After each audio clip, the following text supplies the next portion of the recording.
नमस्कार, स्वागत है आप सबका। आप देख रहे हैं प्रिय रंजन भारती रिपोर्ट्स और मैं प्रिय रंजन भारती। 30 दिन हिरासत में रहने पर पीएम और किसी भी राज्य के मुख्यमंत्री या मंत्री को अपना पद अब छोड़ना होगा। शर्त ये है कि अपराध में 5 साल या उससे अधिक की सज़ा का प्रावधान हो। केंद्रीय गृह मंत्री अमित शाह ने आज 3 संविधान संशोधन विधेयक लोकसभा में पेश किए। लोकसभा में पेशी के बाद इस पर विपक्ष ने बड़ा हंगामा बरपाया और हंगामा इसलिए बरपाया कि उनका कहना था कि ये संविधान विरोधी और लोकतंत्र विरोधी कानून बनाने पर आमादा हैं।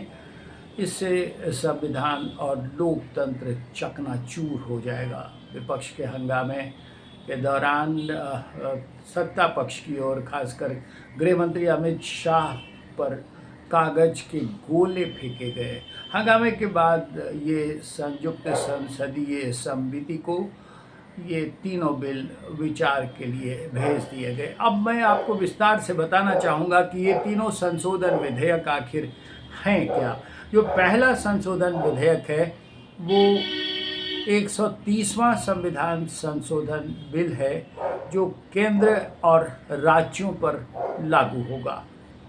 और दूसरा bill government of union territories 2025 जो केंद्र और राज्यों पर लागू होगा। और तीसरा जम्मू कश्मीर पुनर्गठन संशोधन विधेयक 2025 है। आपको बता दें कि दिल्ली के मुख्यमंत्री के अरविंद केजरीवाल शराब नीति के गंभीर आरोपों के बावजूद 6 महीने तक जेल में रहे, लेकिन उन्होंने अपना पद नहीं छोड़ा। बवाल मचने के बाद आखिरकार उन्होंने मुख्यमंत्री आतिशी को बनाया था, लेकिन वो पद तब तक धारण किए रहे जब वो जेल में रहे। उन्होंने अनूठा उदाहरण पेश किया था। जेल में रहते हुए कोई भी मुख्यमंत्री अब तक सरकार चलाने का ऐसा कोई नमूना पेश नहीं कर पाया था जैसा केजरीवाल ने किया। अब इसके अलावा तमिलनाडु के मंत्री वी सेंथिल 241 दिनों तक हिरासत में रखे गए थे, लेकिन उन्होंने इस्तीफा अंत तक नहीं दिया था। पद पर रहते गिरफ्तार हुए पहले मुख्यमंत्री थे, यानी भारत के पहले मुख्यमंत्री थे अरविंद केजरीवाल। और 241 दिनों तक जेल में रहने वाले मंत्री को सेंथिल भी ऐसा उदाहरण पेश करने वाले पहले मंत्री थे। अब इन तीनों विधेयकों में क्या प्राविधान है इसे जानिए और गौर कीजिए कि ये वाकई होना चाहिए या नहीं। जो पहला government of union territories bill act जो बनने वाला है उसमें क्या करने जा रही है सरकार। तो 1963 का जो एक्ट है उस एक्ट के तहत गंभीर आपराधिक आरोपों में गिरफ्तार कोई भी सीएम या पीएम यानी प्रधानमंत्री भी उसमें हटाया नहीं जा सकता। ऐसा कोई प्राविधान 1963 के एक्ट में नहीं है। अब इस एक्ट में संशोधन करके सरकार चाहती है कि गंभीर आपराधिक आरोपों की वजह से कोई भी सीएम और प्रधानमंत्री को हटाया जा सकता है। इसके लिए प्राविधान है कि 1963 एक्ट की धारा 45 में का संविधान संशोधन किया जाए। दूसरा, जो मंत्री हैं राज्यों के वो उन पर भी ये पकड़ है और इस तरह से वो भी हटाए नहीं जा सकते। सीएम या कोई भी मिनिस्टर को हटाने का ढांचा अब तक नहीं है संविधान में, और ऐसा ढांचा तैयार करने के लिए अनुच्छेद 25, 164 और 239 ए में संशोधन की आवश्यकता है। ये केंद्र की नरेंद्र मोदी सरकार ऐसा कर देना चाहती है ताकि ढांचागत व्यवस्था में सुधार हो सके। और तीसरा जो विधेयक है वो है जम्मू कश्मीर पुनर्गठन बिल। जम्मू कश्मीर पुनर्गठन अधिनियम 2019 का 34 के तहत गंभीर आरोपों के कारण कोई भी हिरासत में रखे गए सीएम को नहीं हटाया जा सकता। अब ये प्राविधान सरकार बदलना चाहती है। इसके तहत धारा 54 में संशोधन किया जाएगा।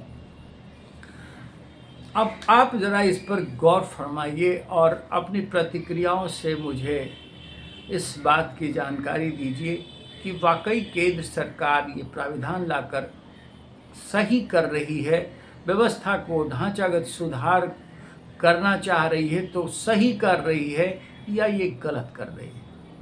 जिस तरह से विपक्ष हंगामा करता हुआ नजर आ रहा है और एक तरह से वो आपराधिक मामलों में क्लीन चिट देने पर तुला हुआ है। जैसे कोई भी सरकार का मुख्यमंत्री, चाहे यूनियन टेरिटरीज दिल्ली जैसे राज्य का हो या किसी दूसरे प्रांत का, वो अगर आपराधिक मामलों में आरोपी है, हिरासत में रखा जा चुका है, तो क्या उसे पद पर बने रहना चाहिए? लेकिन विपक्ष आसमान सिर पर उठाए हुए है। उसका कहना है कि ये नादिरशाही है, यानी हम अपराध भी करें और किसी भी तरह से वोट का प्रबंध करके सत्ता में आ जाएं तो हम बिल्कुल संविधान की शपथ लेकर पुख्ता गारंटी प्राप्त कर लेते हैं कि हमें कोई हटा नहीं सकता।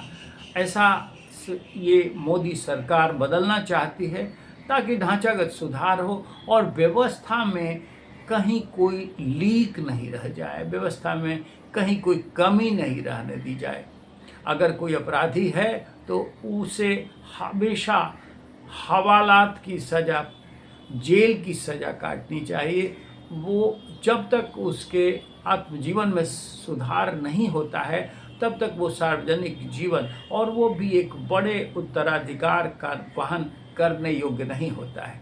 तो उसे अगर वाकई उसकी जो जगह है वहाँ पहुँचाने की कोशिश करती है सरकार और उसे पद से मुक्त करती है तो ये गलत कहाँ है? ऐसा होना चाहिए। और अगर अब तक ऐसा नहीं हुआ है तो ये कहीं न कहीं कोई ऐसी गड़बड़ी या कमी थी जिसकी वजह से नहीं हो पाया है ये सब।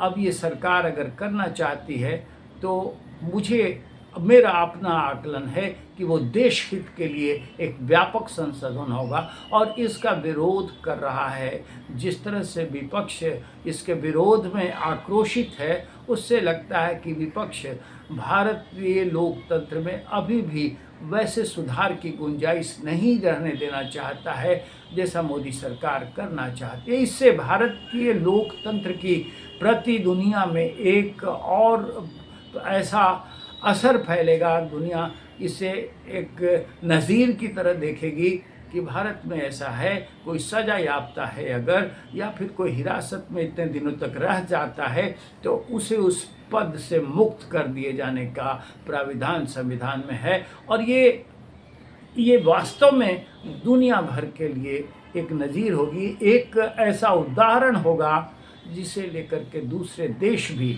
इस रास्ते पर आने को बाध्य हो सकते हैं। और भारतीय लोकतंत्र में जो खामियां हैं, भारतीय सत्ता व्यवस्था में जो गड़बड़ियां हैं, वो भी दुरुस्त हो जाएगी। क्योंकि कोई भी आपराधिक चरित्र का व्यक्ति जो समाज से कटा हुआ हो, जो समाज के लिए नुकसानदायक हो, उसे किसी जिम्मेवारी वाले पद पे, प्रधानमंत्री, मुख्यमंत्री या मंत्री पद पे रहने का अधिकार नहीं होगा।